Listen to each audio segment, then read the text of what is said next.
দীর্ঘদিন ধরে প্রায় 1 মাসের বেশি সময় ধরে এই ব্রিজটা এভাবে পড়ে আছে, তারা একটা আর কি অস্থায়ী একটা শাখা তৈরি করে দিয়েছে।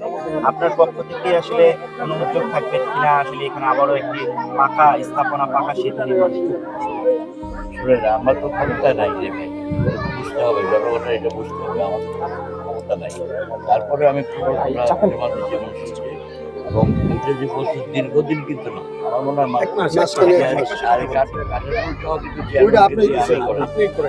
আমার উদ্যোগে এটা হয়েছে। যাই হোক, আমি আশা করি আগামী বছরের ভিতরে, কারণ এটা একটা নিম্ন এলাকা, পানিও মাটি ওইখানে খুব দুর্বল।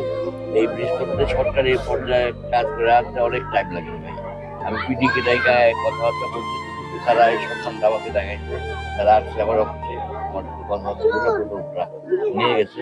আমি এখন টুইটকে বলে গেলাম, কালকে রবিবারই লোকজন এলজিডি অফিসে দেখবে প্রকল্পটা গেল কিনা। প্রকল্পটা পাঠাতে করলে বাকিটা আমি চেষ্টা করে দেখবো।